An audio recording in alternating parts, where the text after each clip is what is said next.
നമസ്കാരം. എൻ്റെ മറ്റൊരു വീഡിയോയിലേക്ക് സ്വാഗതം. നമ്മൾ ഏപ്രിലായി അല്ലേ? നമ്മൾ വളരെ പെട്ടെന്നാണ് 4ാമത്തെ മാസമായി ഈ വർഷത്തെ. സമയം ഓടിക്കൊണ്ടിരിക്കുകയാണ് അല്ലേ? 2024 ഏപ്രിൽ വരെയായി. ഓക്കെ, അപ്പോൾ ഇതുവരെ എല്ലാവരുടെയും മാനിഫെസ്റ്റേഷൻസും കാര്യങ്ങളൊക്കെ എവിടെ വരെയായി? ഒരു സെൽഫ് ഇവാലുവേഷൻ അനിവാര്യമാണ്. ആഗ്രഹിക്കുന്ന കാര്യങ്ങളിലേക്കൊക്കെ എത്തുന്നുണ്ടോ? നിങ്ങളുടെ ഒരു ജീവിതത്തിൻ്റെ പോക്ക് കറക്റ്റാണോ എന്നൊക്കെയുള്ളത് ഒന്ന് ചിന്തിക്കാം. അപ്പം ഞാൻ ഇന്ന് ഈ വീഡിയോ ചെയ്യാൻ കാരണം ആടുജീവിതം, നിങ്ങൾ ടൈറ്റിൽ കണ്ട പോലെ തന്നെ ആടുജീവിതമാണ് അതിൻ്റെ കാരണം. ആടുജീവിതവും ലോ ഓഫ് അട്രാക്ഷനും അത് എവിടെ സംഭവിക്കുന്ന എല്ലാം ലോ ഓഫ് അട്രാക്ഷൻ തന്നെയാണ്. അതിനിപ്പം പ്രത്യേകിച്ചൊരു എന്താ പറയുന്ന ഒരു സംശയം വേണ്ട. പക്ഷെ അതിൻ്റെ ഒരു സെൻസ് ഞാൻ ആ സിനിമ കണ്ടപ്പോഴാണ് അതിൻ്റെ ഒരു തീവ്രതയെ, ഈ പ്രകൃതിയും എല്ലാം അതിൻ്റെ ഒരു തീവ്രത ഒന്നിലേക്ക് ലയിപ്പിക്കുന്നതും ഇതിൻ്റെ ഒരു മാനിഫെസ്റ്റേഷൻ പാറ്റേൺ എത്തരത്തിലാണ് പ്രകൃതി അതിനുവേണ്ടി സിറ്റുവേഷൻസിനെ ക്രിയേറ്റ് ആക്കുന്നതെന്നൊക്കെ ഉള്ളതാണ് ഞാനിതിൽ പറയുന്നത്. അത് നിങ്ങൾക്കും പെട്ടെന്ന് മനസ്സിലാക്കുന്ന കാര്യങ്ങളൊക്കെ തന്നെ ഉള്ളൂ. പക്ഷേ ഇത് ഞാൻ ആടുജീവിതം നോവൽ വായിച്ചിട്ടില്ല, എനിക്ക് സിനിമ കണ്ടുള്ള പരിചയം മാത്രമേ ഉള്ളൂ. പിന്നെ ഇവിടുന്ന് ഓരോരുത്തർ പറയുന്ന ഇൻ്റർവ്യൂലൊക്കെ പറയുന്ന കുറച്ച് ബിറ്റ്സ് കണ്ടുണ്ടോ, എന്താണ് അതിൻ്റെ ഗതി എന്നുള്ളത് അറിയായിരുന്നു കാണുന്നതിന് മുമ്പ് തന്നെ. പക്ഷേ ആ സിനിമയാണ്, അതുകൊണ്ട് എനിക്കൊരു ഗംഭീര എക്സ്പീരിയൻസ് ആയിട്ടാണ് തോന്നിയത് ആടുജീവിതം. ഓക്കെ, അദ്ദേഹത്തിൻ്റെ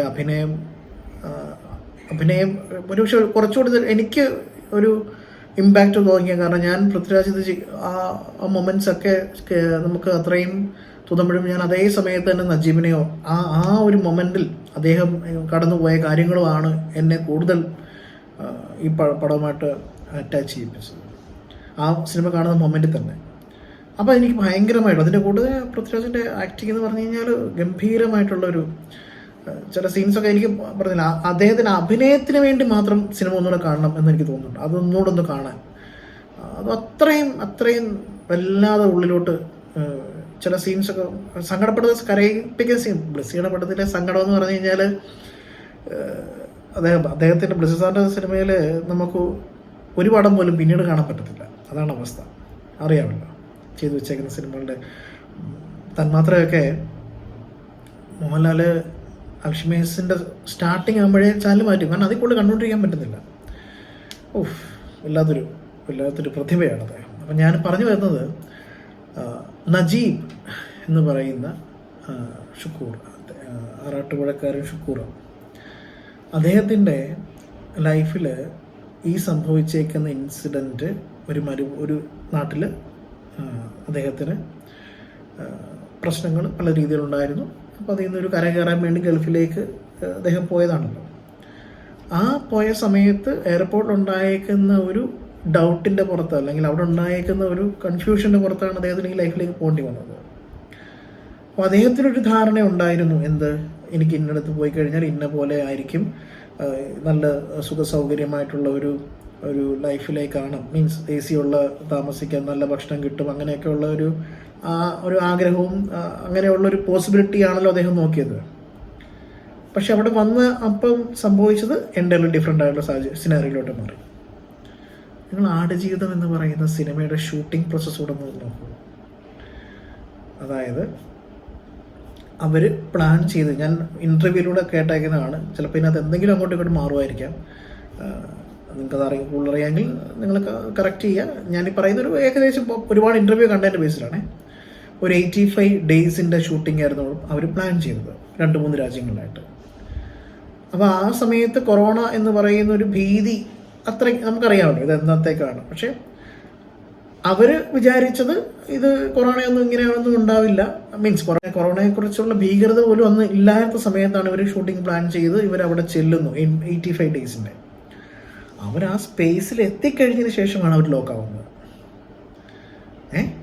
ഇത് തന്നെയല്ലേ ഇതൊരു ലോ ഓഫ് അട്രാക്ഷൻ? അതായത് നജീബിൻ്റെ സ്റ്റോറി വായിച്ച് ആ 85 ആ ക്രൂവിലുണ്ടായിരുന്ന എല്ലാവരുടെയും ഫാമിലിക്ക് അറിയാമായിരിക്കാം, അല്ലെ ക്രൂ മെമ്പേഴ്സിനൊക്കെ ഇതിൻ്റെ സ്റ്റോറി, ഇതിൻ്റെ പ്ലോട്ടും ഇതിൻ്റെ സിനാരിയോ മൊത്തം അറിയാമല്ലോ. അപ്പം അവരുടെ സബ് കോൺഷ്യസിലേക്ക് ഈ സംഗതിയും ഈ പറയുന്ന സംഗതികൾ തന്നെ ആയിരിക്കുമല്ലോ അവർ ഊണിലും ഉറക്കത്തിലും ഒക്കെ അവരുടെ തലച്ചോറിനകത്തുണ്ടാവുന്നത്. ഇത് തന്നെയല്ലേ അവർക്ക് സംഭവിച്ചത്. അവരവിടെ പെട്ടുപോയി, അവർക്ക് നാട്ടിലേക്ക് വരാൻ പറ്റുന്നില്ല, സിനാരിയോ മൊത്തത്തിൽ മാറി. അവരുടെ തന്നെ വീഡിയോസ് ഉണ്ടല്ലോ, അതായത് കൊറോണ ടൈം പീരീഡിൽ അവരെങ്ങനെയാണ് അതിനെ റിക്കവർ ചെയ്ത് വന്നതെന്നൊക്കെ ഉള്ളത്. അപ്പോൾ അതിന് വേണ്ടിയിട്ട്, അതായത് അവർ പ്ലാൻ ചെയ്തപ്പം അവർക്കിങ്ങനെ ലോകം സാമ്പത്തികപരമായിക്കോട്ടെ വേറെ എല്ലാ ഏരിയയിലും അവർ വിചാരിച്ച കാര്യങ്ങൾ നടക്കുന്ന ഒരു സിനാറിയോ ഉള്ള ആൾക്കാരാണ്. പക്ഷെ അവർക്ക് അതുപോലും ആ സമ്പത്ത് പോലും യൂസ് ചെയ്യാൻ പറ്റാത്ത രീതിയിലൊരു സിറ്റുവേഷൻ പ്രകൃതിയായിട്ട് ആ ടൈം പീരീഡിൽ അവിടെ നമ്മൾ നോക്കേണ്ടത്. ആ ടൈമിൽ ഒരുപക്ഷെ ഇത് കുറച്ച് നേരത്തെയോ മുന്നോ വല്ല സംഭവിക്കുകയാണെങ്കിൽ ഉണ്ടാവില്ലല്ലോ. അപ്പോൾ എക്സാക്ട്ലി അവർക്ക് എന്തുകൊണ്ട് ആ ടൈം പീരീഡിൽ തന്നെ ഷൂട്ട് ചെയ്യാൻ തോന്നിപ്പിച്ചു? സാഹചര്യങ്ങൾ അതിനനുസരിച്ച് ക്രിയേറ്റ് ആവും. നജീബ് എന്ത് എക്സ്പീരിയൻസ് ചെയ്തു അതുപോലെ തന്നെയുള്ള എക്സ്പീരിയൻസസിലൂടെയും ഈ ക്രൂവും കടന്നു പോകും. മനസ്സിലാവുന്നുണ്ടോ? സബ് കോൺഷ്യസിൻ്റെ വർക്കിംഗ് പ്രിൻസിപ്പിൾ മനസ്സിലാവുന്നുണ്ടോ? ഇപ്പോൾ 16 വർഷം എടുത്തു. 16 വർഷം ആ സംവിധായകൻ ഒരു സിനിമയ്ക്ക് വേണ്ടി ഇൻവെസ്റ്റ് ചെയ്യുമ്പം എവിടെയൊക്കെയോ ആ പെയിൻ ആഴത്തിൽ പോയതിൻ്റെ റിഫ്ലക്ഷൻ ഇല്ലേ? നജീബിന് 3 വർഷമാണെങ്കിൽ ഇത് ഷൂട്ടിങ് തുടങ്ങിയത് എനിക്ക് 17 സ്റ്റാർട്ട് ചെയ്തത്, 17-18 സ്റ്റാർട്ട് ചെയ്തത്. റിലീസാവാൻ 2024 റിലീസാവുമ്പോൾ 2015 എഴുതി തുടങ്ങിയ സ്ക്രിപ്റ്റിംഗാണ്. ഈ ടൈമിങ്ങിൻ്റെ ഒക്കെ ഈ ഒരു സിനാരിയോയിലേക്ക് എത്തിപ്പെടാൻ വേണ്ടിയിട്ട് അവർക്കുണ്ടായേക്കുന്ന കാലതാമസമായിരുന്നെങ്കിലോ? ബിക്കോസ് നജീം എക്സ്പീരിയൻസ് ചെയ്തേക്കുന്ന അതേ സംഗതി നജീമിൻ്റെ ഹീറോ എക്സ്പീരിയൻസ് ചെയ്യണ്ടേ? ഇതാണ് ലോ ഓഫ് അട്രാക്ഷൻ, ആകർഷണ നിയമം. അത് തീവ്രതയാണ്, അതിതീവ്രമായിട്ടാണ് ഈ സിനിമയ്ക്ക് വേണ്ടി ഇവരെല്ലാവരും നിൽക്കുന്നത്. ഡെഡിക്കേഷൻ ചുമ്മാ അല്ലല്ലോ, ചുമ്മാ ഒരു സിനിമയെ അഭിനയിക്കുന്ന ലാഘവത്തോടല്ല ഇതിനു വേണ്ടി ഇൻവെസ്റ്റ് ചെയ്തേക്കുന്നത്. അവരുടെ സമയമായിക്കോട്ടെ, അവരുടെ ചിന്തകളായിക്കോട്ടെ, അവരുടെ എനർജി ആയിക്കോട്ടെ, എല്ലാവരും ഒരു ആടുജീവിതം എക്സ്പീരിയൻസ് ചെയ്തില്ലേ? പറഞ്ഞു മനസ്സിലാവുന്നുണ്ടോ? ഈ സിറ്റുവേഷൻസ് ക്രിയേറ്റ് ആവുന്നു, അതാണ് ഞാൻ പറയുന്നത്. അപ്പോൾ പ്രകൃതിക്ക് ശരിയും തെറ്റും അറിയത്തില്ല. എ ഗ്രൂപ്പ് ഓഫ് പീപ്പിൾ അതിനുവേണ്ടി എനർജി ഇൻവെസ്റ്റ് ചെയ്തിട്ടുണ്ടെങ്കിൽ, അതിലേക്ക് അവർ പുഷ് ചെയ്തിട്ടുണ്ടെങ്കിൽ, അത് തന്നെയല്ലേ ഇവിടെ ഇപ്പുറത്തും. അതിൻ്റെ കോണ്ടെക്സ്റ്റ് വേറെ എന്നല്ലേ ഉള്ളൂ. ബട്ട് ആ ലോക്കും അവർക്കുണ്ടായിരിക്കുന്ന മെൻ്റൽ ഫ്രസ്ട്രേഷനും അതിൽ നിന്നുണ്ടാകുന്ന ആ കണ്ടീഷൻ നിന്നുകൊണ്ട് ഷൂട്ടിങ് ചെയ്യണം. നജീബിനും അങ്ങനെ തന്നെയല്ലേ, ആ കണ്ടീഷൻ നിന്നുകൊണ്ട് നാട്ടിലോട്ട് വരണം. അവർക്കും നാട്ടിലോട്ട് വരണം. നാട്ടിലോട്ട് എപ്പോൾ വരും, എന്ന് വരാൻ പറ്റും? അതേ സിനാറിയോ അല്ലേ സംഭവിച്ചേക്കുന്നത്. മനസ്സിലായോ? ലോ ഓഫ് അട്രാക്ഷൻ ചുമ്മാ ഒരു ഗോൾ ഓറിയൻറ്റഡ് സാധനം മാത്രമല്ല. നിങ്ങളെ ഗോൾ ഓറിയൻറ്റേഷന് വേണ്ടി മാത്രം പഠിപ്പിക്കുന്നതുകൊണ്ട് നിങ്ങൾ അങ്ങനെ കണ്ടീഷൻഡ് ആവുകയാണ് ആഗ്രഹം നേടാനുള്ള സാധനം. ഇതൊരു വലിയ മിസ്റ്ററിയാണ്. ഇതിൻ്റെ പോസിബിലിറ്റീസ് മനസ്സിലാക്കി തിരുത്താൻ നമുക്ക് വേണ്ടത് ബുദ്ധിയാണ്, ബോധമാണ്. അതല്ലാതെ നിങ്ങളെ ഒരു ഡംപ് മെഷീനെ പോലെ തന്നെ ആഗ്രഹങ്ങൾ നേടാൻ വേണ്ടി മാത്രം പരിശീലിക്കുന്നതിൻ്റെയും ആഫ്റ്റർ എഫക്റ്റ് ആണ്.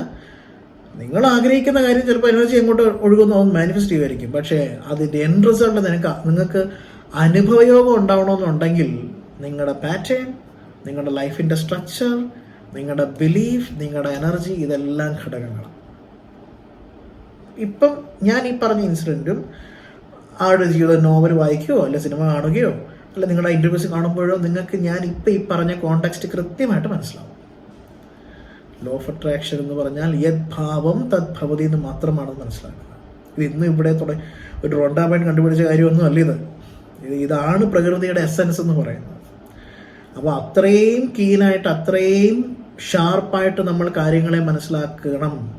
അപ്പോൾ അവരെ സിനിമ സെറ്റിലുള്ള ഒരാൾക്കാരുടെ നമുക്ക് അതൊക്കെയാണല്ലേ ലാലേട്ടനെ വ്യത്യസ്തനാക്കുന്നത്. ലാലേട്ടൻ ഒരു കാര്യത്തിനെയും എല്ലാവരും പറയുന്നത് എന്താണ്, അഭിനയിച്ചു, ആ സ്പ്ലിറ്റിൽ അദ്ദേഹം മോഹൻലാലിലായി മാറും, തമാശകളൊക്കെ പറയും. കാരണം ഇതറിയാം, ഇത് കൂടുതൽ എന്തെങ്കിലും കാര്യത്തിലേക്ക് ഇൻവോൾവ് ആയ എന്ന് പറഞ്ഞാൽ അദ്ദേഹം വലിയ വലിയ അസുഖമുള്ള ക്യാരക്ടേഴ്സൊക്കെ അദ്ദേഹം ചെയ്തിട്ടില്ലേ.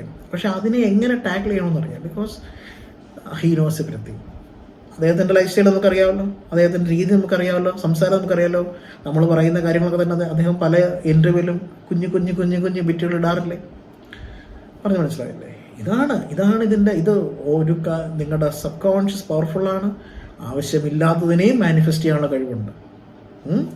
അത്രയും സീരിയസ് ആയ ഒരു കാര്യം ആൾക്കാർക്ക് മനസ്സിലാകാൻ തന്നെ ഒരു യോഗം വേണം.